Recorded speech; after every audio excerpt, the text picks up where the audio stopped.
بسم الله الرحمن الرحيم والحمد لله رب العالمين وأصلي وأسلم على أشرف الأنبياء والمرسلين وعلى آله وصحبه أجمعين رب اشرح لي صدري ويسر لي أمري واحلل عقدة من لساني يفقه قولي السلام عليكم ورحمة الله وبركاته. Nous poursuivons avec les explications de Qisar al-Suwar, donc les dernières sourates du Coran. Nous avons expliqué, nous avons fait le tafsir résumé de Surat An-Nas, donc les hommes. Et aujourd'hui nous allons faire rapidement, Inch'Allah Ta'ala, l'explication, le tafsir, l'exégèse de Surat Al-Falaq, l'aube naissante. Il faut savoir que ces deux sourates sont appelées, comme nous avons dit précédemment, les protectrices. Al-Mu'awwidhatan, bien si on inclut ce mot-là dans une phrase, nous dirons Al-Mu'awwidhatayn, donc les protectrices. C'est celle qu'utilisait le prophète sallallahu alayhi wa sallam afin de se protéger lui-même. Que dire de nous? Et nous avons toutes et tous besoin de protection dans notre vie de tous les jours, dans l'au-delà, etc. Et parmi les protections que Dieu nous a données, eh bien, ce sont ces deux sourates. Jusqu'à ce que Uqba radiyallahu anhu arda a dit, le prophète sallallahu alayhi wa sallam m'a dit de réciter ces deux sourates ba'da kulli salah, après chaque prière. Et cela relève de la sunna, et cela relève des moyens qu'on utilise afin d'être préservé, protégé par notre Seigneur tabaraka wa ta'ala. C'est-à-dire de réciter Suratul Falaq et Suratul Nas après chaque prière obligatoire. C'est une sunna de le faire et c'est un moyen de protection. Et Uqba radiyallahu anhu arda a rapporté aussi, comme il le relatait dans Sahih Muslim, que le prophète sallallahu alayhi wa sallam a dit: il m'a été révélé des sourates cette nuit dont nul n'a jamais vu de pareil. Dont nul n'a jamais vu de pareil. Et il dit alayhi salatu wa sallam, ce sont Suratul Falaq et Suratul Nas. Allah subhanahu wa ta'ala, dans ces deux sourates, donc il commence par Qul a'udhu bi Rabbi. Donc il s'adresse à qui? Au prophète Mohammed alayhi salatu wa sallam, comme on l'a vu dans l'explication de Suratul Nas. Il dit: ô toi Mohammed, Qul, dis a'udhu bi Rabbi an-Nas. Donc je cherche refuge auprès du Seigneur des hommes. Contre eux, eh bien on l'a vu dans l'explication de Suratul Nas, c'est-à-dire contre le mal des djinns, le mal des gens mauvais, etc. Et dans cette sourate qui est Suratul Falaq, Dieu réitère les mêmes propos. Et il dit au prophète, alayhi salatu wassalam, Qul ay Muhammad, c'est-à-dire Muhammad, toi dis, A'udhu bi Rabbi al-Falaq. Je cherche refuge auprès du Seigneur de Al-Falaq. On reviendra sur ce terme-là. Mais ce qui nous importe, écoutez bien, c'est ce qui va suivre. Min sharri ma khalaq, contre le mal que Dieu a créé. Wa min sharri ghasiqin idha waqab, contre le mal de l'obscurité quand elle s'approfondit. Wa min sharri naffathati fil uqad, wa min sharri hasidin idha hasad, contre les sorcières ou les sorciers et contre l'envieux quand il envie. Donc ce qui nous importe de savoir ici, c'est que dans Suratul Nas et dans Suratul Falaq, notre Seigneur rappelle au prophète alayhi salatu wassalam qu'il doit dire et chercher refuge auprès de Dieu contre le mal des djinns, le mal des hommes, le mal de manière générale. Il dit ça à qui? Au prophète Mohammed alayhi salatu wassalam, pour nous rappeler à toutes et tous que lorsque nous sommes touchés par un mal quelconque, ou si nous craignons d'être touchés par un mal quelconque, on se doit de chercher refuge, non pas auprès de gris-gris, auprès de marabouts, auprès d'un pendentif ou d'un œil en forme de pendentif, ou auprès d'un devin quelconque, ou en lisant un horoscope quelconque parce qu'on craint l'avenir et qu'il nous arrive un mal quelconque, auprès d'une main de Fatma, auprès de je ne sais qui, mais auprès de Qul a'udhu bi Rabbi an-Nas. Dit je cherche refuge auprès du Seigneur des hommes. Et on a dit an-Nas, comme on dit al-Mufassirun, ça englobe les hommes et les djinns. Donc comment nous aujourd'hui maintenant, en prétendant avoir une croyance saine, après chacun est libre de faire ce qu'il veut, mais nous dans notre croyance musulmane, nous avons la ferme conviction qu'on n'a pas le droit de chercher refuge auprès d'autres que de Dieu, sauf dans ce que d'autres personnes peuvent nous apporter comme soutien, bien sûr. Si je suis en train de pousser ma voiture parce qu'elle est en panne, je ne vais pas dire ah non, a'udhu billah, personne ne doit m'aider parce que je dois chercher le refuge qu'auprès de Dieu. Non, mais dans ce que Dieu peut m'apporter et il n'y a que Dieu qui peut m'apporter cette protection. Dans des situations où seul Dieu peut me venir en aide, repousser un mal, eh bien je dois chercher refuge qu'auprès de Dieu, ni auprès d'une statue, ni auprès d'un pendentif, car tout cela relève du plus grand péché en islam. Ash-shirku billahi azza wa jal. Et Allah subhanahu wa ta'ala nous rappelle dans plusieurs versets coraniques que wa in yamsaska Allahu bidur fala kashifa lahu illa hu. Si Dieu fait qu'il t'arrive un mal quelconque, nul ne peut l'enlever, l'ôter si ce n'est lui subhanahu wa ta'ala. Et c'est pour cela que le prophète sallallahu alayhi wa sallam nous rappelle que, eh bien, celui qui, car c'est monnaie courante aujourd'hui, celui qui court vers un soi-disant devin qui connaît l'avenir parce qu'il craint un mal, ou qui court vers un voyant, soi-disant voyant quelconque parce qu'il craint un mal dans son futur, dans l'avenir, ou bien qui consulte un horoscope pour savoir qu'est-ce qui va lui arriver demain, eh bien celui-là c'est certes égaré d'un égarement évident. Tout simplement parce que le prophète sallallahu alayhi wa sallam nous dit dans le hadith rapporté par Ahmad et Abu Daoud et d'autres, celui qui consulte un devin, celui qui prétend connaître l'avenir, donc nous dans notre croyance on sait que personne ne peut prétendre connaître l'avenir, eh bien le prophète sallallahu alayhi wa sallam dit celui qui le consulte et il croit en ce qu'il dit, faqad kafara bima unzila ala Muhammad sallallahu alayhi wa sallam. Il n'a pas cru en ce qui a été révélé au prophète, c'est-à-dire il a démenti, il ne croit pas en cette révélation et en tous les versets coraniques où Dieu nous rappelle que personne ne connaît l'avenir si ce n'est Dieu. Lorsque Allah subhanahu wa ta'ala nous dit dans le Coran, c'est ce qu'il veut éclaircir aux gens de manière générale. Et il dit قُلْ لَا يَعْلَمُ مَنْ فِي السَّمَاوَاتِ وَالْأَرْضِ الْغَيْبَ إِلَّا اللَّهِ. Dit, nul de ceux qui sont dans les cieux et sur la terre ne connaissent l'inconnaissable, l'invisible, si ce n'est Allah subhanahu wa ta'ala. Et le prophète sallallahu alayhi wa sallam dans un autre hadith rapporté par Muslim, il nous dit toute personne qui consulte un devin, alors par analogie on dit aussi qu'il consulte l'horoscope, je suis scorpion donc il va m'arriver telle chose demain ou je ne sais quoi encore. Eh bien nous dans notre croyance en islam, le prophète il dit que celui qui consulte un devin ou qui consulte l'horoscope ou autre, ses prières sont rejetées pendant 40 jours. Ça nous rappelle, ayyuhal akhyar, qu'on doit placer sa confiance qu'en Allah. Et si Dieu dit au prophète, cherche refuge auprès de Dieu contre le mal qui peut te toucher, eh bien c'est pour nous rappeler que nous, a fortiori, quand on craint un mal quelconque, on doit chercher refuge exclusivement auprès d'Allah, ni auprès d'un marabout, ni auprès d'un gris-gris quelconque, mais auprès d'Allah subhanahu wa ta'ala, Malikin Nas, Seigneur des hommes, Ilahin Nas, Dieu des hommes subhanahu wa ta'ala. Qul a'udhu bi rabbin nas. Et Allah ici il lui dit Qul a'udhu bi rabbil falaq. A'udhu, c'est le fait de chercher refuge, assistance, protection. Auprès de qui? Eh bien Dieu rappelle que c'est moi qui gère tout, qui est au-dessus de tout. An-nas, les gens, les djinns, al-falaq, l'obscurité, le mal qui est caché dans l'obscurité, au-dessus des ceux qui se prétendent être devins, sorciers, etc. Et ça montre aussi qu'Allah subhanahu wa ta'ala veut que le prophète sallallahu alayhi wa sallam ne soit pas adoré.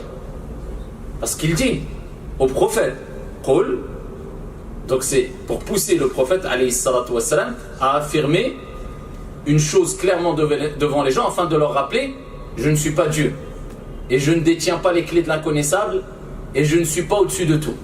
Le prophète lui-même, Allah enseigne au prophète d'agir avec humilité aussi devant les gens et nous aussi.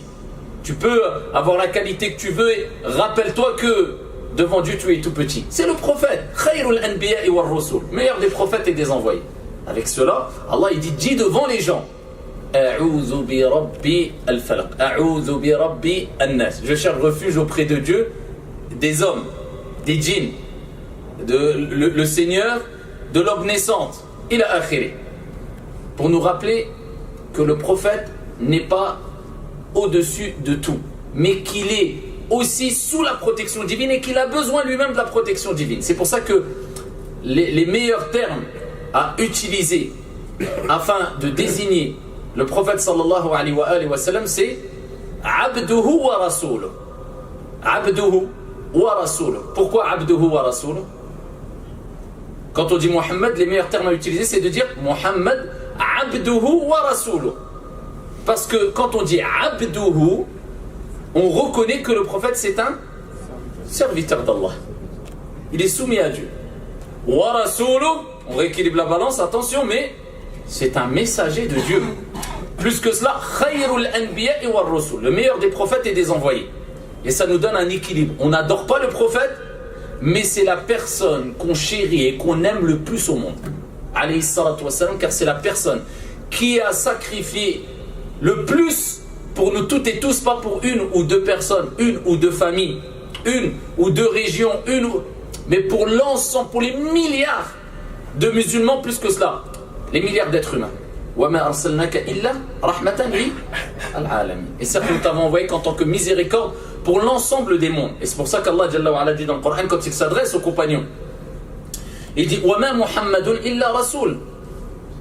Mohammed n'est qu'un envoyé. وَمَا مُحَمَّدٌ إِلَّا رَسُولٌ قَدْ خَلَتْ مِنْ قَبْلِهِ الرُّسُلُ. Avant lui, il y a des messagers qui l'ont précédé. أَفَإِمْ مَاتَ أَوْ قُتِلَ انقلبتم على أعقابكم ومن ينقلب على عقبيه فلن يضر الله شيئا وسيجزي الله الشاكرين. Le Mohammed n'est qu'un envoyé. Avant lui, des envoyés l'ont précédé. S'il était amené à mourir ou à être tué, est-ce que vous allez rebrousser chemin, revenir sur vos pas? Celui qui revient sur ses pas ne portera préjudice en rien du tout à Allah subhanahu wa ta'ala ou ne nuira en rien à Dieu. Et Dieu récompensera les reconnaissants. Donc ici c'est Dieu qui nous rappelle que voilà, ne rentrez pas dans l'excès. Et combien rentrent dans l'excès aujourd'hui? Ils sont prêts à se mettre agenouillés, se prosterner devant certaines personnes quelquefois lorsqu'ils sont touchés par un gros problème. Allez voir les gens qui sont perdus et qui cherchent des soi-disant quelquefois raqi, exorciseurs soi-disant, des gens qui ne veulent plus garder les pieds sur terre quelquefois. Et ils vont voir quelquefois des charlatans et ils sont prêts à donner des milliers et des millions en le suppliant, en implorant son aide comme ils n'ont jamais imploré l'aide d'Allah Azza wa Jal.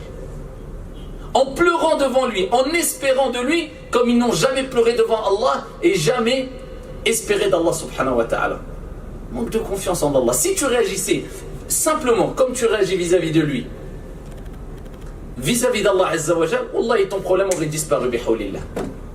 On est perdu, on regarde la personne comme si c'était la lumière, la solution. Et Allah, subhanallah, et Allah subhanahu wa ta'ala, وَإِذَا سَأَلَكَ عِبَادِ عَنِّي فَإِنِّي قَرِيبٌ أُجِيبُ دَعْوَةَ الدَّاعِ إِذَا دَعَانِ. Et que lorsque ton Seigneur demande sur moi, il n'a pas dit dis-leur. قُلْ لَهُمْ, dis-leur. Allah répond directement. Pour dire, dans tous les cas, tu me demandes, je réponds. فَإِنِّي قَرِيبٌ, je suis proche. أُجِيبُ دَعْوَةَ الدَّاعِ إِذَا دَعَانِ.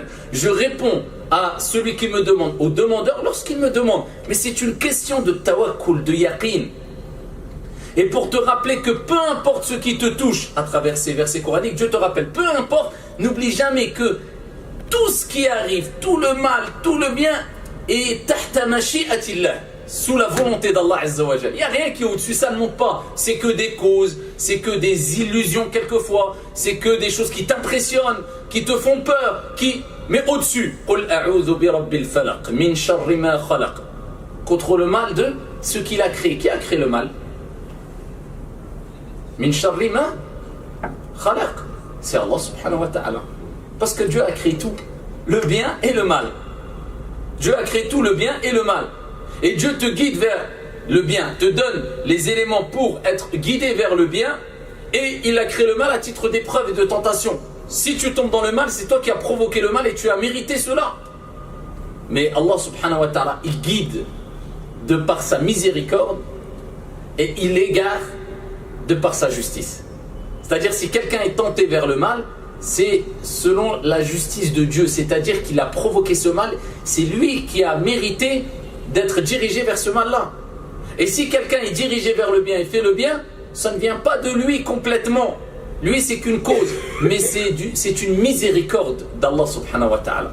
C'est Dieu qui l'a comblé de sa miséricorde et qui, Dieu a vu du bien en lui et qui méritait d'être guidé vers ce bien-là. Qul a'udhu bi rabbi al-falaq. Dis, je cherche refuge auprès du Seigneur de al-falaq. C'est quoi al-falaq? Il y a plusieurs explications de savants concernant al-falaq. Et parmi les explications qui reviennent, c'est celui, Allah Jalla wa Ala, il dit faliqul isbah, c'est-à-dire c'est lui qui fait fendre l'aube. C'est lui qui fait pénétrer le jour dans la nuit dans le jour. Allah subhanahu wa ta'ala, c'est le Seigneur de l'aube naissante. Et on dit aussi, Allah subhanahu wa ta'ala, il rappelle dans le Coran, faliqu al-hab wa nawa, c'est lui qui fait fendre la graine et le noyau. C'est-à-dire qu'à partir de rien, à partir d'une graine, eh bien émerge une plante, émerge la végétation, émerge. C'est qui a fait fendre cela? C'est Allah subhanahu wa ta'ala. Et Allah Jalla wa Ala nous rappelle à travers ce verset coranique quand il dit Qul a'udhu bi rabbil falaq, c'est-à-dire le fendeur, celui qui fait fendre. C'est lui le Seigneur de l'aube naissante. D'accord? On parle de l'aube naissante le matin, le jour. D'accord? Qui a pénétré dans la nuit, il a fait éclore, il a fait fendre de la nuit, de l'obscurité de la nuit, la lumière, la clarté. Eh bien, dans toute chose, c'est Dieu qui fait éclore, c'est Dieu qui fait fendre, c'est Dieu qui donne le résultat, c'est Dieu qui fait pousser les fruits, c'est Dieu qui, toi, il t'est demandé de quoi? De semer. Le reste, c'est Allah subhanahu wa ta'ala qui s'en occupe. Tu verras les résultats quand tu les verras. Peut-être le lendemain, peut-être dans 30 ans, peut-être tu ne seras même pas présent pour voir les résultats et ce que Dieu va faire éclore. Et c'est pour cela qu'il y a certaines personnes qui ont planté des graines, ils ont vécu, ils n'ont pas vu le résultat. Ils sont morts, les résultats n'ont pas été visibles. 300 ans après leur mort, eh bien, les résultats ont commencé à apparaître et les gens évoquent la personne qui est morte il y a 300 ans. Eh bien, c'était un tel qui avait dit ça. C'était un tel qui avait construit ça. C'était un tel qui avait lancé ce projet-là. C'était un tel. Parce qu'Allah subhanahu wa ta'ala s'occupe du résultat. Toi, il te demande de semer avec sincérité, ikhlas et conformité. Mutaba'a. Quand tu sèmes, quand tu fais un projet, eh bien, tu le fais avec sincérité. Et avec conformité, pas selon tes passions, tes désirs, du n'importe quoi, n'importe comment, surtout quand on réagit au nom de Dieu et de la religion, on ne fait pas des dégâts, on ne salit pas la religion, non, avec conformité. Et c'est ce qui est demandé. Et donc, Qul a'udhu bi rabbil falaq, c'est donc le Seigneur de l'aube naissante. Min sharri ma khalaq, contre le mal de ce qu'il a, le mal de ce qu'il a créé. Wa min sharri ghasiqin idha waqab. Min sharri ma khalaq, c'est le mal de manière générale. Certains ont dit, certains mufassiroun, min sharri ma khalaq, Allah Jalla wa Ala parle de Iblis et son armée. Donc on cherche protection près d'Allah contre Iblis et son armée. D'autres ont dit, et c'est meilleur et on ne peut pas se tromper sur cela, parce que cela englobe tout le reste, c'est contre tout mal. Le mal de manière générale. Donc Dieu dit au prophète, cherche refuge auprès de Dieu contre le mal. Meilleure protection que cela. Tu demandes à celui qui a créé le mal de te préserver du mal. Donc ici tu demandes à Allah, ya Allah, tout le mal, al-ayn, al-sihr, le mal, les soucis, les tristesses, accidents, tout ça rentre dedans avec une phrase. Min sharri ma khalaq. Laquelle il faut vivre ce verset coranique, il faut comprendre ce verset coranique, il faut le méditer. Il y a une différence entre dire min sharri ma khalaq, tu sais même pas c'est quoi khalaq, et maintenant quand tu lis, tu dis min sharri, contre le mal, ma khalaq qu'Allah a créé. Et donc tout vient de Dieu. Et si Allah Jalla wa Ala, eh bien fait qu'il t'arrive un mal, wa in yamsaska Allahu bidur, fala kashifa lahu illa hu. Dieu dit, nul ne peut l'enlever si ce n'est lui. Tu comprends? Donc si Dieu a créé le bien et Dieu a créé le mal, donc c'est Allah Jalla wa Ala qui peut enlever ce mal, et cela est facile pour Dieu. Il veut quoi que ce soit, il dit kun fayakun. Soit et c'est. Donc voilà, t'es apaisé. Normalement, ces deux sourates particulièrement doivent être récités avec une confiance absolue dans le fait que si tu les récites en les comprenant, ils te suffisent amplement. Amplement. Le prophète alayhi salatu wassalam a dit, quand ces deux sourates m'ont été révélées, je me suis contenté de réciter ces deux sourates. Quand il cherchait protection près d'Allah Azza wa Jal. Pour dire que ces deux sourates, quand ils ont été révélés au prophète, le prophète sallallahu alayhi wa sallam disait, ça y est, juste ces deux sourates qui se récitent en 2 minutes, 1 minute, il lui suffisait amplement, tellement qu'ils sont complets, tellement qu'ils sont fortes au niveau de leur impact, et de leur protection que ça suffisait amplement. Il récitait que cela. C'est pour ça qu'il a dit à Uqba, récite-la après chaque prière. Ne passe jamais, il disait alayhi salatu wassalam, une nuit sans avoir récité ces sourates avant de dormir, et en te réveillant, tu les récites. Protection ample. Tu les récites après 5 prières, 5 fois par jour. Une fois le soir, une fois le matin. Voilà l'ordonnance prophétique. Alayhi salatu wassalam. Ça te suffit amplement. Je répète, ça ne veut pas dire que si tu as mal à la tête, tu les récites, stop. Non, mal, tu vas faire les causes, va chez le médecin. Là, on parle de mal de manière générale, c'est-à-dire particulièrement de ce qui peut nous dépasser. Le mal des envieux quand ils envient, le mal... C'est-à-dire que ça te protège. Après, le degré de protection, c'est selon ta confiance que tu as mis en Dieu, c'est selon la conviction que tu as eue, la compréhension quand tu les as récités, le moment où tu les as récités, combien de fois tu les as récités, etc. Et ça ne fait pas de toi quelqu'un d'invincible, attention. Hein. Si tu as un mal, tu dois voyager, tu dois prendre tes précautions et tu ne dois pas dire je récite le falaq et nas et je fais rien du tout. Le prophète, quand il a fait l'émigration de la Mecque à Médine, il a choisi son compagnon, il a choisi le moment, il a choisi sa monture, il a choisi le chemin, il a choisi le guide, il n'a pas dit j'ai resté le falaq et nas, c'est bon, j'avance devant tout le monde, personne ne va me voir. Attention. Donc, contre le mal de ce qu'il a créé.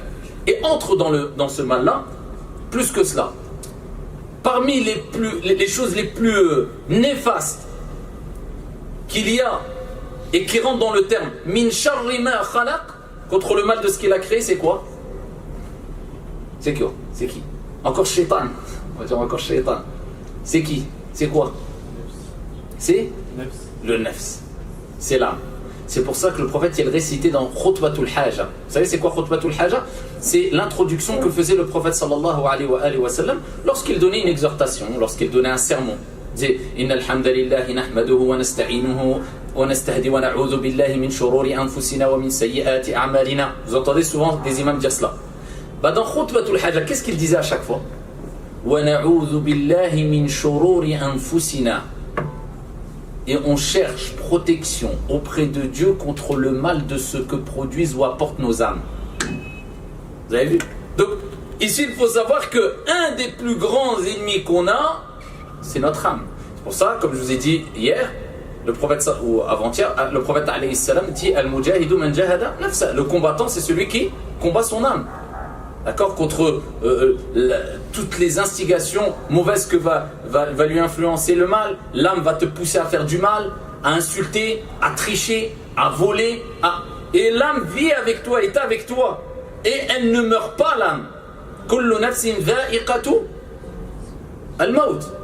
Allah dit, chaque âme goûtera la mort. Est-ce que Dieu a dit chaque âme va mourir? Il a dit chaque âme goûtera à la mort. Il n'a pas dit elle va mourir. Pourquoi? Parce que quand toi tu meurs, al-jasad meurt, l'âme elle continue son chemin. Et donc c'est ce que tu auras fait de cette âme qui va faire que tu seras dans une félicité ou bien dans une situation très mauvaise. C'est pour cela qu'on se doit d'éduquer notre âme et combattre l'âme instigatrice. Al-nafsu la ammaratum bisu, instigatrice au mal, car il y a 3 types d'âmes. Al-lawama, comme Dieu a dit dans le Coran, celle qui ne cesse de se plaindre. Pourquoi j'ai fait ça? Pourquoi j'ai pas fait ça? Voilà, elle est entre les deux. Quelquefois elle glisse, quelquefois elle s'accroche. Il y a al-nafsu la ammaratum bisu, l'âme instigatrice au mal, mauvaise, la personne. Voilà, il suit toujours ses passions, ses désirs, il baisse toujours les bras. La descente aux enfers, la montée au paradis, il ne veut pas faire d'efforts. Il laisse toujours la hawa prendre le dessus, les passions, Et il y a al-nafs al-mutma'inna. C'est l'âme apaisée. C'est celle qui a été éduquée comme il se doit. Tu as pris le dessus sur cette âme-là. Elle t'inspire le bien. Elle est habituée au bien. Elle s'est nourrie du bien. Eh bien, c'est cette âme-là que Dieu a cité dans le Coran quand il dit Ya ayyatuha an-nafsu al-mutma'inna irji'i ila rabbiki radiyatan mardiyah fadkhuli fi ibadi wadkhuli jannati. Ô toi âme apaisée, reviens vers ton Seigneur, agréé, satisfait. Donc Allah, il parle de cette âme. Et tout dépend du type d'âme que tu as. C'est le résultat, c'est la note finale. Quand tu meurs, le prophète alayhi salam dit que le regard suit. Pour ça, souvent, quand on voit quelquefois des gens mourir, ils regardent comme ça en l'air. Et la première des choses à faire quand quelqu'un meurt, c'est de lui fermer les yeux. C'est une sunna. Il regarde quoi? Eh bien, il regarde son âme qui quitte le corps. Le prophète, il dit le regard de la personne qui est en train de mourir suit l'âme qui quitte le corps et qui s'élève. D'accord? Et cette âme-là, c'est quelle âme qu'on aura? Soit c'est l'âme instigatrice au mal, mauvaise, soit c'est l'âme al-lawama qui se plaint, soit c'est la bonne âme. Après, voilà. Après, le résultat va dépendre de ça. Quel type d'âme on aura? L'âme qui va être appelée vers Allah Azza wa Jal, satisfait, agréé, ou l'âme qui va rencontrer Allah subhanahu wa ta'ala avec énormément de mal, parce qu'il a fait du mal autour de lui, il a fait du mal à lui-même, il a fait du mal aux gens de manière générale. Qu'Allah Azza wa Jal nous accorde une âme pieuse et vertueuse. C'est pour ça que le prophète il disait Allahumma ati nafsi, comme je vous avais dit, taqwaha. Oh Allah, accorde à mon âme là, taqwa, la piété. Et purifie-la car tu es le meilleur purificateur. Tu es son protecteur et son garde. Donc c'est cette invocation qu'il faut répéter au maximum.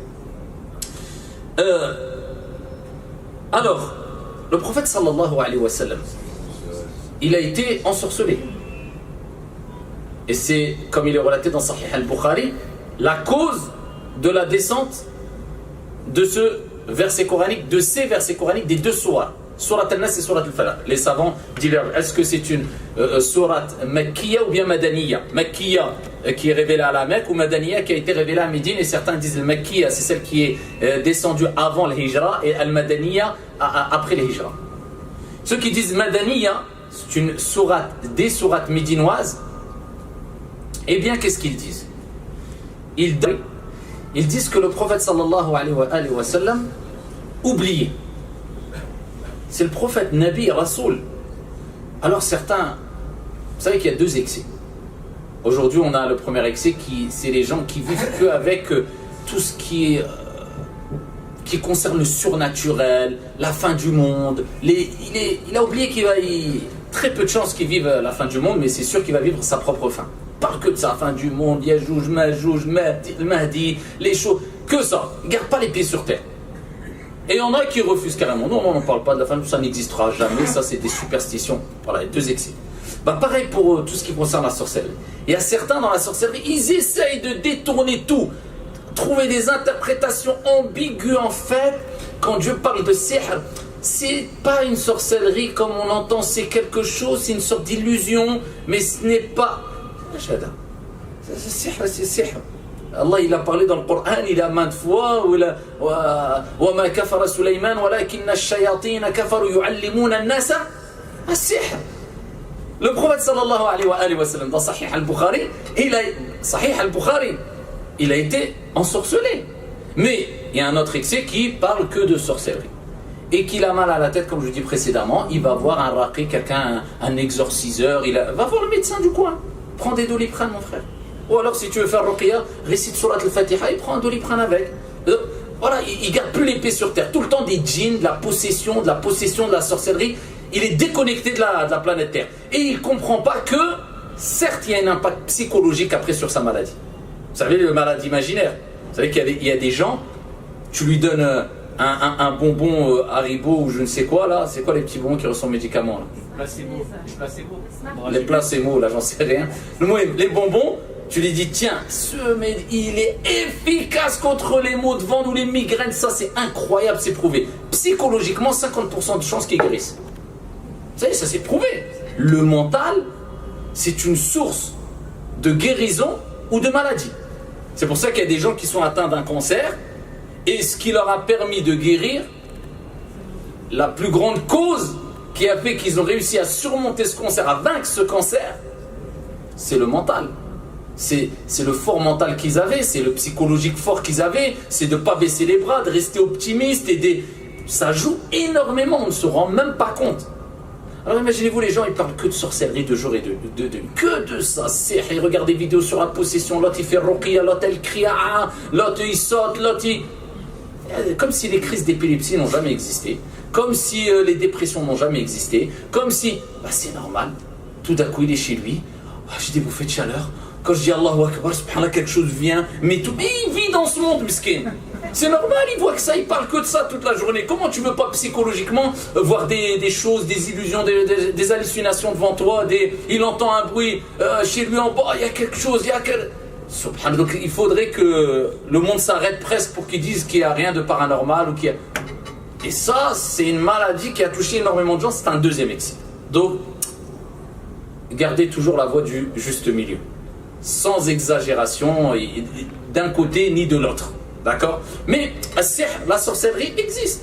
Nous, dans notre croyance, comme même les chrétiens le reconnaissent, les juifs le reconnaissent, on a des textes qui montrent que la sorcellerie, d'accord, le mal qui va être fait à l'encontre de certaines personnes existe, est vraiment réel. D'ailleurs, preuve en est le hadith du prophète sallallahu alayhi wa sallam. Alors quand on prend les deux excès encore, à travers des textes, vous avez un premier excès qui ne parle que de ça. On a l'impression que la sorcellerie vient d'exister à notre époque chez eux. Parce que quand tu lis tous les hadiths, c'est rare où on parle de... Ça existe, mais ce n'est pas des milliers de textes qui parlent de sorcellerie de gens possédés. C'est rare qu'on lise des textes sur les gens possédés. Et des gens, non, ils parlent que de ça. Sorcellerie, c'est celui-là, on dirait qu'il n'y a que ça autour de nous. Pour vous dire qu'il y a un excès quelque part dans cela. Dans Sahih al-Bukhari, il est rapporté que il oubliait énormément. Qui il visitait? Est-ce qu'il avait fait une chose ou pas? Il oubliait qu'il avait fait une chose alors qu'il l'avait faite.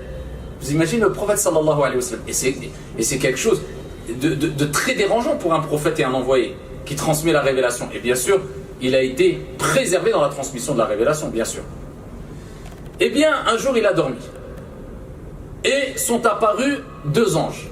Un à sa tête et un à ses pieds. Et un a dit, qu'est-ce qui lui arrive à cet homme-là? L'autre a dit, il a été possédé. Et on lui a fait de la sorcellerie, on lui a jeté un sort. Quel type de sort, etc. Je vous abrège le hadith, jusqu'à ce qu'ils nous disent, oui, c'est un tel qui a fait ce sort-là, en utilisant un de ses peignes où il y avait des cheveux. Et ils ont pris ce peigne, ils lui ont fait de la sorcellerie, et ils ont utilisé des nœuds, d'accord? Ils avaient l'habitude de faire des sortes de nœuds, en disant des propos, des incantations, des paroles, ici qui montrent leur opposition à la croyance saine, et ils soufflaient dans ces nœuds et ils serraient. Ils avaient l'habitude de faire ça. Et ils ont mis tout cela, ils ont préservé tout cela et ils l'ont balancé dans un puits. Et les anges ont dit, il est dans tel endroit. Le prophète sallallahu alayhi wa sallam, quand il a eu ces informations, il a envoyé Zubayr, il a envoyé des compagnons pour aller dans ce puits-là. Donc ils sont rentrés dans ce puits-là, ils ont cherché, ils ont trouvé la sorcellerie, as-sihr, qui a été faite. Et dans cette sorcellerie, dans ce sorte de charabia, si on veut, ou de je ne sais quoi, tout mélangé, des cheveux, des peignes, des nœuds, etc. Ici, ils ont trouvé cela, ils ont découvert 11 nœuds. Et le prophète sallallahu alayhi wa sallam, il lui a été révélé à ce moment-là, Suratul Falaq et Suratul Nas, composés de 11 versets coraniques. Si vous récitez Surat al-Falaq et Surat al-Nas, 5 et 6, ça fait 11 versets coraniques. Et à chaque fois qu'il récitait un verset coranique, il y avait un nœud qui se dénouait. D'accord? Il dénouait un nœud en récitant un verset coranique. Les nœuds se dénouaient jusqu'à ce qu'il a minal jinnati wan nas, le dernier verset coranique de Surat al-Nas. Et ici, il a été libéré de cette sorcellerie. Et Jibril alayhi salam est apparu au prophète alayhi salatu wa salam, il a fait ruqya. Ruqya, c'est pas comme certains on entend, il y a des charlatans, ils viennent avec 4 tonnes d'eau, ils font noyer la personne. On a entendu des histoires de... Et il vient avec toute une... je sais pas, on dirait, il va se battre avec une armée, il a plein d'armes, il a plein de je ne sais quoi. Et il vient, il commence avec le Coran, il est obligé de rester pendant 50 heures. Bismillahi arqik. Le prophète alayhi salam, il dit, Jibril alayhi salam a dit, au nom de Dieu, je te fais la ruqya. C'est incantation. Il a invoqué Allah Azza wa Jal pour qu'il le guérisse. C'était des invocations, et des invocations très courtes. Invocations et évocations très courtes. Surat al-Fatiha, Surat al-Falaq, Surat al-Nas. Nous maintenant c'est... Pourquoi? Parce qu'on ne frappe pas à la bonne porte. Et parce qu'on ne comprend pas l'impact qu'ont les évocations et les invocations, et qu'on doit les réciter avec totale certitude. Et que le reste, c'est un détail pour Dieu. C'est une grande facilité pour Dieu. Donc, il a récité et il a été libéré, alayhi salatu wassalam. D'accord? Donc c'est pour cela que ça c'est quelque chose à noter, et ça fait partie du mal que peut toucher l'être humain, je répète encore, sans rentrer dans aucune psychose et sans grossir les affaires. Parce qu'il peut avoir 1 million de choses qui te touchent, avant que ce soit un sort qui t'est jeté. Et c'est très rare où c'est vraiment des sorts. C'est des sorts vraiment que quelqu'un, par rapport à la quantité de plaintes qu'il y a, et de maladies qui touchent les gens. 90%, si je ne veux pas exagérer en disant 95%, si ce n'est plus 99%, des cas c'est soit une maladie psychologique, soit une allergie, soit une dépression, soit une crise d'épilepsie, soit voilà, certains ont besoin plus de psychologues ou quelquefois de psychiatres que de raqi. Et on a l'impression que c'est devenu une honte chez nous de dire je vais voir un psychologue. Et après, tu as besoin d'un psychologue. Les médecins, ils n'ont rien vu. Ils n'ont rien vu, physiquement, tu n'as rien. Maintenant, ça se passe dans la tête. La plupart des maladies, des problèmes, des réussites, des défaites, eh bien, sont dus à ton mental. Tout se passe dans la tête. Ta tête, elle te joue des tours, elle peut créer des choses, mais hallucinantes, des hallucinations aussi. Donc c'est pour cela qu'il faut revenir vers des gens qui peuvent t'écouter. Et c'est encore mieux si c'est un problème, si tu vas avoir un psychologue musulman qui va comprendre ton contexte, ce que tu vis, etc. C'est encore mieux. Ou bien quelqu'un qui est expérimenté et qui peut t'écouter, un imam, une personne de science, etc. Mais c'est pas n'importe qui n'a pas d'expérience, qui n'a pas de science, simplement parce qu'il préside des prières, c'est bon, je peux me confier à lui. Non, il faut aller chercher les gens de vraiment d'expérience. Des gens qui vont te donner des conseils qui sont basés sur une science claire et sur une grande expérience. Qui sont dotés de clairvoyance. Ils peuvent t'apporter des remèdes, wallah, et tu peux sortir de ton problème en un quart d'heure.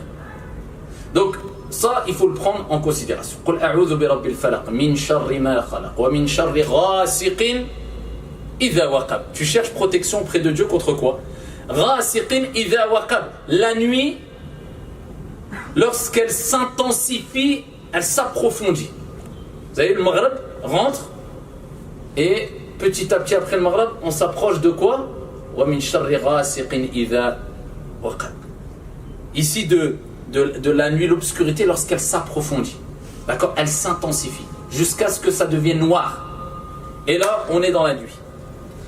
Et pourquoi on cherche protection auprès d'Allah Azza wa Jal contre cette obscurité qui s'approfondit, cette nuit qui s'intensifie? Pourquoi? Pourquoi les shayatins ne sont pas dans la journée? Donc en journée, ils dorment. Combien? Je ne sais plus son prénom, c'était un des pieux qui nous ont précédés. Ils nous ont dit, est-ce que le shaitan dort? Qu'est-ce qu'il a répondu? Alors, est-ce que le shaitan dort? Non. Pourquoi? Dalil, non. C'est le raïb, ça. C'est quoi la preuve alors? Le shaitan, il ne dort pas. Le shaitan, il y en a même là. Dima khaddam. Dima khaddam, ça c'est sûr. Dima. C'est quoi la preuve? Dima khaddam. Il dit, si Shaitan dormait, on l'aurait su, on aurait été tranquille. Il dit, on n'est jamais tranquille. Il dort jamais, Shaitan. Donc, ici, pourquoi la nuit particulièrement? Parce que la nuit cache. Et vous voyez dans Souratul Falaq, qu'est-ce qui se passe? Dieu nous dit de chercher protection auprès d'Allah Azza wa Jal contre ce qui est caché. قل أعوذ بربي الفلق من شر ما خلق ومن شر غاسق إذا وقب ومن شر النفاثات في العقد ومن شر حاسد إذا حسد. Il nous demande de chercher protection auprès de lui contre l'envieux quand il envie. On sait qu'il y a quelqu'un qui nous jalouse ou pas? On peut détecter celui-là est jaloux ou pas? Oui, il y a des signes, mais est-ce qu'on peut savoir? Tout le temps. Non, pourquoi c'est caché. Naffathati fil uqad. Je cherche protection auprès de Dieu contre ici, celles et ceux qui soufflent dans les nœuds, qui font des sorts, ils le font ouvertement ou pas? Non. Ils sont cachés.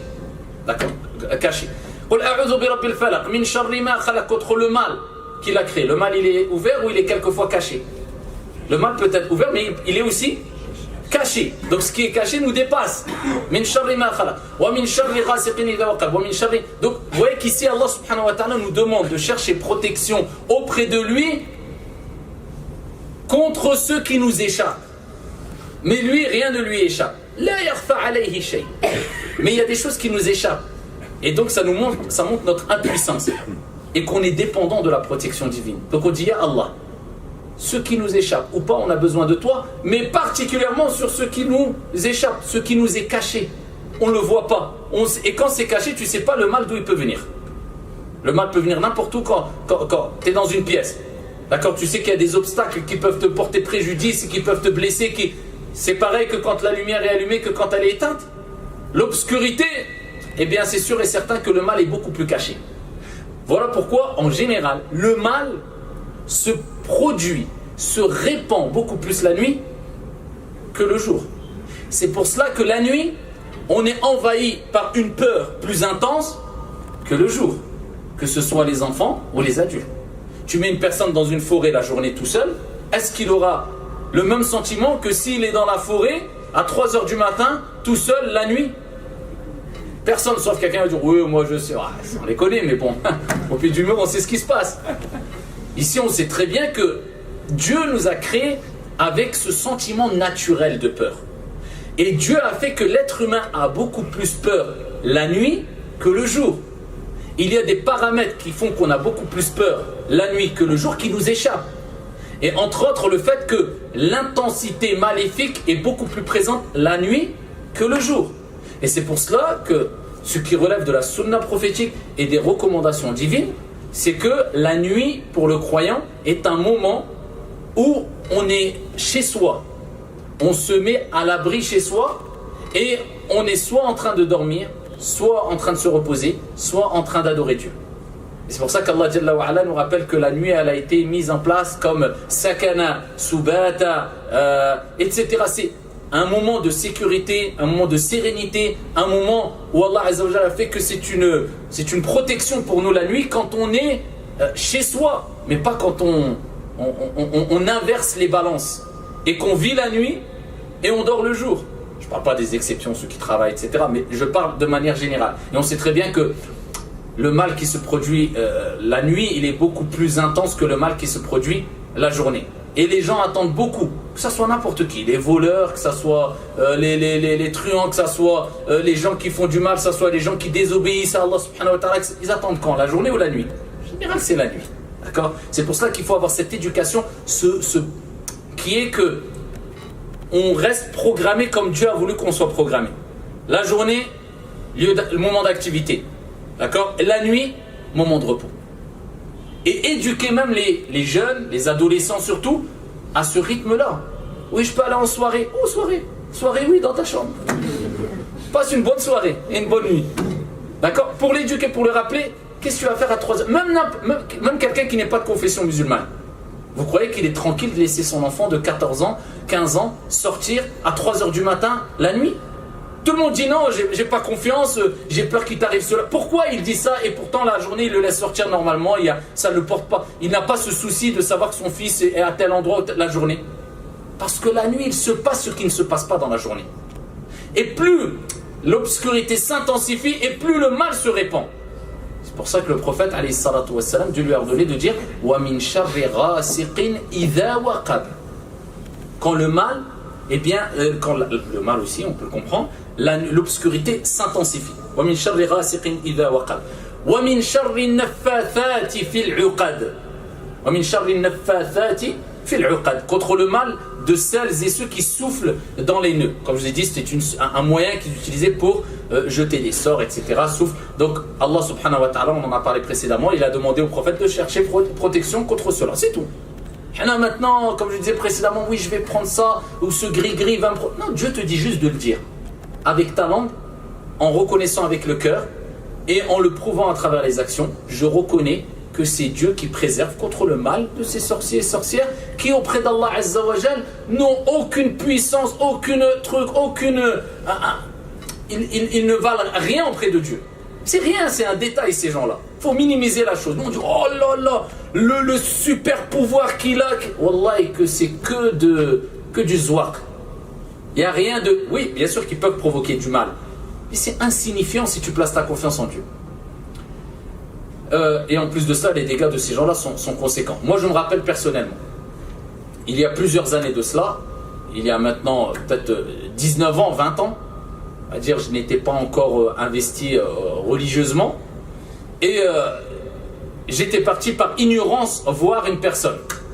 C'était dans la campagne, minuit ou 11 heures, on est tombé par hasard sur cette personne-là, par hasard, hein.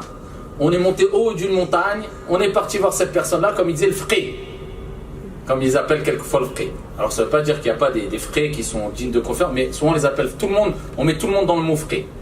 Et cette personne-là, on s'est assis, voilà, on était ignorants, on ne connaissait pas, voilà, on nous a conseillé de venir nous voir. Vous savez comment il est l'être humain, il cherche la facilité. Donc pour tous les ce qui est problème, l'aïn, etc., etc. La personne a commencé à dire, pas de problème. Il reste, il parle avec nous. Première des choses qu'il vous dit, c'est quoi? Quel est le nom de ton père ou de ta mère? Ça, c'est la première des choses qu'ils disent. Ça, c'est un des signes que c'est des gens qui travaillent avec Shayatin, avec les djinns, etc. Donc, attention, on nous dit, oh là là, mais quoi, il n'y a rien d'impressionnant. Les djinns et quoi? Djinns, ils existent ou pas? À l'unanimité des savants. Il y a quoi? Il n'y a rien d'exceptionnel. C'est des djinns, des créatures, comme voilà, stop. Donc, eux, ils sont en contact avec certains djinns, mais surtout les Shayatin. On avait dit, Shayatin, c'est les djinns mauvais, qui aiment le mal, qui répondent le mal.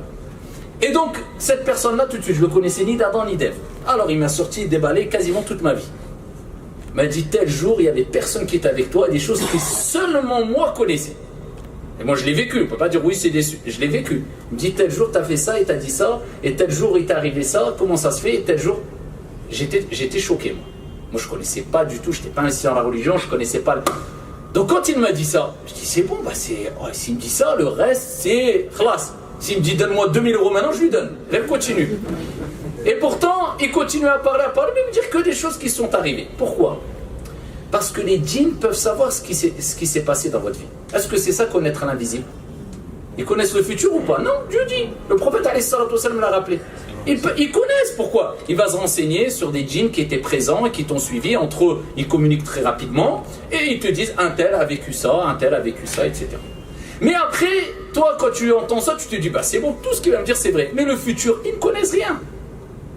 Pour ça, le prophète, il va te dire, Shayatin, il te donne une vérité à côté des centaines et centaines de mensonges. Et toi, tu es pris par, oh là là, il connaît, mais le futur, il connaît rien. L'invisible, il connaît rien. L'inconnaissable, il connaît rien. Donc après, le reste, il va te mitonner. Toi, tu vas dire juste oui. Juste oui. Ah bah, tu m'as dit ça, c'était vrai. Donc tout le reste, c'est vrai. Et ensuite, il nous avait donné des écritures comme ils font, des sortes de talismans. Hop, prends ça, garde avec toi. Moi, peu de temps après, je crois que c'était 1 an après, où de là, on s'est investi dans la religion, on a commencé à ouvrir un peu les yeux, à étudier, à se renseigner. Je me suis rendu compte que la plupart de ces gens, c'était des charlatans, c'était du n'importe quoi. Je me suis souvenu, j'avais oublié la chose qu'il m'avait donnée. Et quand j'ai regardé dedans, j'ai ouvert la chose, c'était quoi? Eh bien, dedans, il y avait quoi? Il m'avait donné il m'avait donné 2 talismans. C'est des petites écritures qu'on met dans des feuilles, ils écrivent avec zafran, etc. Un, il m'a dit, tu le gardes avec toi. L'autre, tu le jettes dans les toilettes. Moi, à l'époque, khalas, on a jeté dans les toilettes, j'ai jeté dans les toilettes, je l'ai gardé avec moi. 1 an après, j'ai ouvert celui qui était que j'avais encore en possession. Et j'avais entendu cela, qui disait ceux-là qui travaillent avec les djinns, pour travailler avec les djinns les plus mauvais, ils leur disent de faire des choses catastrophiques. Je vous en passe, de rentrer dans les toilettes avec le Coran, de faire des choses graves. Ensuite, les djinns acceptent de leur donner certaines informations. Et moi, quand j'ai vu ça, j'avais ouvert les yeux. Quand j'ai regardé, je me suis souvenu de cette chose-là que j'ai jetée dans les toilettes. Je me suis dit, bah, obligatoirement, c'était le Coran. C'était des versets coraniques. Et c'était ça. Et celui que j'avais, j'ai ouvert, et c'est ce qu'ils ont souvent. Ils ont des livres spéciaux où ils étudient la sorcellerie. Donc, et ils font souvent des croix, des numéros, des ronds, des choses comme ça. Et quand vous voyez ça, c'est du sihr. Et ça, j'avais gardé, après je l'ai prouvé, etc. Donc pour vous dire que, voilà, c'est des choses qui existent, et c'est des choses, bien sûr, à éviter. Dès qu'on vous entend des choses, on vous dit des choses un peu bizarres, le nom de ton père, le nom de ta mère, il va t'arriver ça, Ruqiyya, bizarre, éloignez-vous. Gardez les pieds sur terre, il y a des remèdes prophétiques clairs, et sans perdre le nord. D'accord? Wa min sharri hasidin idha hasad. Hasidin idha hasad. Pourquoi Dieu a dit, et contre le mal de l'envieux, le jaloux, lorsqu'il envie? Parce que le jaloux, comme disait, si je ne me trompe pas, c'est le Hassan al-Basri, ou un autre, mais je pense que c'est Al-Hassan al-Basri, disait, tout le monde est jaloux. Tout le monde a de la jalousie en soi. Qui n'a pas de jalousie en soi ici? Il lève la main. J'aurais pas dû vous dire d'avoir la parole Hassan al-Basri avant. Vous êtes tous des jaloux.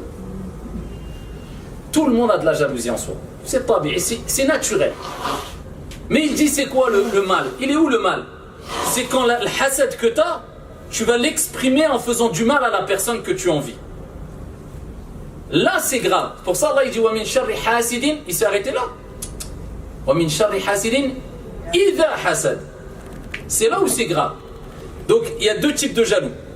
il y a le jaloux qui va éprouver. C'est quoi le jaloux? C'est celui qui va vouloir que le bienfait d'Allah subhanahu wa ta'ala disparaisse chez son frère ou sa sœur.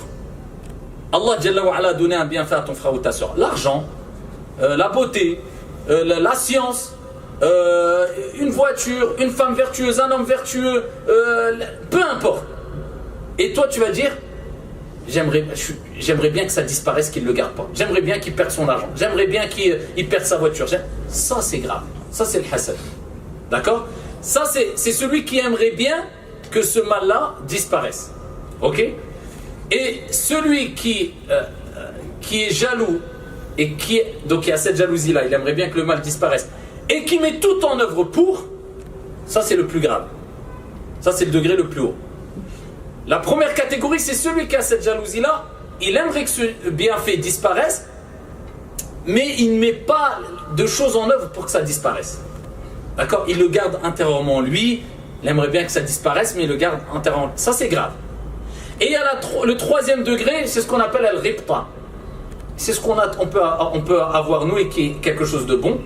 C'est d'avoir de l'envie qui est permise. Le prophète alayhi salatu wassalam a dit la hasada illa fi ithnatayn. Tu ne dois pas avoir de la jalousie sauf pour deux cas. Et il donne des exemples. Le prophète alayhi salatu wassalam, une personne à qui Allah il a donné l'ilm ou le Coran et il apprend le Coran, une personne à qui Allah a donné tel bienfait, il l'utilise dans le bien, etc. Ça veut dire si toi tu vois quelqu'un qui a des bienfaits d'Allah Azza wa Jalla, il a du ilm, il a appris le Coran par cœur, il a de l'argent, il donne fi sabilillah, t'as le droit de l'envier ou pas? T'as le droit de l'envier. Mais c'est quoi l'envie permise? Tu ne veux pas que ça disparaisse chez lui. Tu dis Allah ibarak, Allah izidlou. Mais tu dis moi je suis jaloux, j'aimerais bien avoir comme lui. Là il n'y a pas de problème. D'accord? Dans les actes d'adoration, dans le bien qu'il fait. Ok? Mais ce qui est interdit, c'est de vouloir que ça disparaisse, ou plus encore, ça c'est le degré le plus haut, tu mets tout en œuvre, tu mets tout un plan pour que ce que tu aimerais bien voir disparaissent. Et Ibn al-Qayyim il dit c'est grave. Le hasid c'est comme s'il disait ya Allah, pourquoi tu lui as donné, à moi tu m'as pas donné? Il se plaint auprès de Dieu. Parce que le bienfait que ton frère a ou ta soeur a, c'est qui lui a donné? Allah. Et Allah Jalla wa ala, il distribue avec équité. S'il lui a donné à lui, c'est qu'il méritait. C'est comme si tu disais ya Rab, pourquoi tu lui as donné, moi tu lui as pas donné, et à moi tu m'as pas donné. C'est grave ou pas? Dans ton niveau, dans ta relation avec Dieu, c'est très grave. Et c'est pour ça qu'Allah il dit dans le Coran Am yahsuduna an-nasa ala ma atahum Allahu min fadlih. Envie-t-il les gens pour ce dont Allah subhanahu wa ta'ala leur a donné comme bienfait? Et le hasad, pourquoi c'est grave? Et pourquoi Allah il dit wa min sharri hasidin idha hasad? Parce que quand le jaloux, donc il veut que le bienfait disparaisse, eh bien t'envie, ça y est, il met en application des plans, des stratégies. Il va dévoiler son mal afin que ce bienfait disparaisse. De plusieurs manières. Alors il y a les manières concrètes, je donne des exemples concrets. Ça c'est le pays. Par exemple, il va avoir quelqu'un qui est marié, il est jaloux, il va faire tout en œuvre pour qu'il divorce. Il va mitonner, il va rapporter des rumeurs, etc. C'est les cas, voilà. Mais il y a d'autres, ils n'ont même pas besoin de se déplacer. Il a des missiles déjà en lui. Al-ayn. Et le prophète alayhi salatu wassalam, il dit Al-aynu haqq. Le mauvais œil, c'est une vérité. Après, encore une fois, on est obligé de répéter, rentrez pas dans l'excès, ma'ayyin et ma'ayyin. Tout ce qui lui arrive de mal dans sa vie, c'est l'ayn. Lui, il fait rien, lui, c'est jamais de sa faute. C'est shaitan ou l'ayn. Il y a des choses, c'est le qadar, c'est tout est le qadar de toute manière, mais il y a des choses, ça n'a rien à voir avec l'ayn. D'accord? Quelqu'un il va rouler à 300 km/h dans la voie express alors qu'il est fatigué et peu importe des règles de sécurité, il fait un accident. Ah, l'ayn. J'ai entendu hier, il m'a dit oh, t'as une belle voiture. L'ayn qui a accéléré sur l'accélérateur. C'est quoi ça? Ça c'est toi, c'est pas l'ayn. Mais il y a des choses, c'est vrai. Quelqu'un il te regarde et tu dis oh, le qamis que t'as. 2 minutes après, tu vois, tout déchiré. Ça c'est l'ayn. Désolé, mais. Il y a des choses qui sont claires. Et l'ayn, il a un impact quand? C'est pas dès que quelqu'un te regarde automatiquement il va t'arriver quelque chose de mauvais. Mais l'ayn, quand il est dangereux, c'est quand quelqu'un te regarde avec l'œil du haineux, de l'envieux, du jaloux, en voulant que le bienfait que tu as disparaisse. Cet œil-là, il est très dangereux. Cet œil-là, il est très dangereux. Pour cela que le prophète sallallahu alayhi wa sallam, il dit, après le destin d'Allah et le décret d'Allah azza wa jal, un grand nombre ou le grand nombre de personnes de ma communauté qui vont mourir, c'est à cause de l'œil, al-ayn. Qui vont mourir, c'est à cause de l'Aïn. Et il y avait un compagnon qui avait vu Sahl ibn Ahnaf, ici, qui était en train de se laver, qui avait une peau blanche. Et il a regardé, c'était Amir. Et il dit, il est tombé, miskin. Sur place, il s'est évanoui. Le prophète sallallahu alayhi wa sallam, il a entendu ça, il est parti. Il s'est mis à côté du compagnon qui était KO par terre, miskin. Et ici, il a dit, dans le sens, traduction du sens, que l'un de vous, voulez-vous tuer votre frère? Si l'un d'entre vous voit un bienfait ou quelque chose qui lui plaît chez son frère, qu'il invoque la bénédiction divine sur lui. Qu'il dise, Allahumma barik alayh, ou bien Allahumma barik fih. Qu'il invoque al-baraka sur lui. Le prophète alayhi salatu wa sallam qu'il a dit. Ensuite, il a appelé Amir. Il dit, viens ici. Donc c'était clair.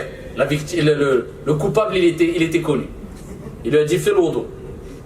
Fais l'odo. Il a fait l'odo. Amir, il a fait. Il n'a pas dit, pourquoi? Non, il a fait l'odo. Il a lavé ses mains, son visage, ses bras, dans le hadith, ses mains jusqu'au coude. Il a fait l'odo. L'eau qui reste de l'odo, donc il a pris un récipient, il a fait l'odo. L'eau qui était dans le récipient, il l'a pris et ils l'ont versé sur le compagnon qui était tombé. Sur son corps, sur son visage, tout de suite il s'est réveillé comme si rien n'était. Et ça, les savants disent que c'est un remède. C'est-à-dire que quand tu sais qui t'a tapé de l'œil à 100% et que la personne, bien, elle reconnaît, parce qu'attention, on peut taper de l'œil, même si c'est une personne qui vous aime, peut vous taper de l'œil. C'est-à-dire que l'œil, le mauvais œil, ne vient pas automatiquement d'une personne qui vous veut du mal. C'est simplement, quelquefois, des personnes vont vous regarder avec étonnement, avec émerveillement, et ils ne vont pas dire « Masha'Allah » ou bien « Allahumma barik », l'œil peut taper. Pour cela, ce n'est pas une insulte de dire à quelqu'un on est sûr qu'il nous a tapé de l'œil, « Est-ce que tu peux faire l'eau d'eau, s'il te plaît ?» Comme ça, je prends l'eau et je me lave avec. Mais bien sûr, ne vous amusez pas à faire ça avec n'importe qui, parce que les gens, voilà, ils vont vouloir se battre avec vous. Dire « C'est moi qui t'aïe ». Mais quand vous savez que, ou alors la personne de elle-même, quand elle sait, comme par hasard il lui est arrivé ça, je lui ai dit ça, c'est vrai, je ne vais pas dire Allahumma barik, je vais aller le voir, je te conseille, tiens, je fais l'eau d'eau, récupère l'eau, etc. Ça, il n'y a pas de mal de le faire. Donc ça, c'est un remède. Et ça, c'est pour la personne qui a été touchée par l'aïn. La personne qui veut se prémunir de l'aïn, il ne veut pas qu'on lui jette de l'œil. C'est quoi le meilleur des remèdes, ou un des meilleurs des remèdes? Les gens se plaignent. Il y a des jaloux autour de moi. Qu'est-ce que t'en as à faire? Est-ce que tu as récité Surat al-Falaq? Oui. Trace ton chemin. Et patiente. Lui, ça ne va impacter en rien sur toi si tu t'es protégé. C'est tout. Après, voilà, t'occupes plus des jaloux. Et lui, il va se consumer. C'est pour ça qu'il y a un poète qui disait Isbir ala kaydi al-hasoud fa inna sabraka qatilu fa an-naru ta'kulu ba'daha illa lam tajid ma ta'kulu. Patiente quant à la ruse du jaloux. Fa inna sabraka qatilu, ta patience va le tuer. An-naru ta'kulu ba'daha. Il dit le feu, et il donne l'image du jaloux. Il dit le jaloux c'est comme du feu. Le feu se consume. Il brûle jusqu'à un moment, le feu il n'a plus rien à brûler, qu'est-ce qu'il fait? Il se consume, il s'éteint. Le feu se consume quand il ne trouve plus rien à brûler. Donc toi, quand tu traces ta route, tu ne donnes pas d'importance au jaloux, et tu te préserves de son mal, eh bien à ce moment-là, ne t'inquiète pas, il ne t'arrivera rien du tout. Il ne faut pas répondre au mal par le mal. Et vous savez, dans le hadith que je vous ai cité tout à l'heure, quand on a fait de la sorcellerie au prophète sallallahu alayhi wa sallam, il y a des compagnons qui s'étaient levés quand ils ont entendu ça, le mal qu'on a voulu le faire. Et ils ont su c'était qui. Ils ont dit, oh messager de Dieu, on va aller le voir, on s'occupe de lui. Le prophète, on lui a fait de la sorcellerie, regardez le degré. Alors vous savez très bien, ceux qui sont éprouvés par le mal de certaines personnes, ils vivent quelquefois leur vie est détruite. Imaginez-vous, vous sortez de ce mal, vous savez c'est qui. Il y a des gens, ils seraient prêts à faire n'importe quoi. Le prophète lui-même, qu'est-ce qu'il a dit? Il a dit non, je ne sais plus exactement les termes qu'il a utilisés, mais le hadith il est authentique, mais dans le sens, il dit, il n'y a pas d'intérêt d'aller lui faire un mal quelconque. Il n'y a pas d'intérêt. Laissez-le. Alors il aurait pu, il dit aucun intérêt. Pourtant c'est un prophète, un envoyé. Il aurait pu dire, t'as vu là les conséquences? La communauté, des millions de personnes qui vont venir et qui vont peut-être bénéficier de la révélation. Il a dit, aucun intérêt, laissez-le. Et je n'ai pas été envoyé pour ça. Alayhi salatu wassalam. Et ici l'Aïn était connu. Hein. C'est pour cela que Allah dit dans le Coran, peu s'en faut qu'ils vous transpercent de leur regard.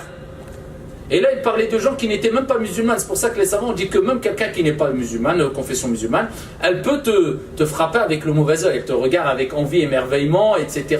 Ou quelquefois avec haine et avec jalousie. Elle peut te frapper du mauvais œil. Et Ya'qub alayhi salam, vous savez que quand il a préconisé à ses enfants de rentrer, donc dans le palais, dans l'endroit, il a dit à ses enfants, Udkhulu min abwab mutafarriqa.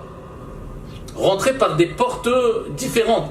Parce que déjà Youssouf alayhi salam, il lui a été donné la moitié de la beauté, d'accord, et ses frères étaient beaux aussi. Et pour éviter l'aïn, comme a dit Ibn Jarir, At-Tabari dans son tafsir, il dit, Ya'qub a dit à ses enfants de rentrer dans l'endroit où étaient les gens et les attendaient par des portes différentes, par crainte que les gens les voient tous ensemble regroupés et qu'ils les frappent de l'aïn. Parce que quand tu viens et tu impressionnes et que tu arrives, il y a plus de chances que l'aïn te frappe. Donc voilà, pour qu'ils viennent discrètement, chacun, un par là, un par là, un par là, et que l'impact du mauvais œil soit moins fort.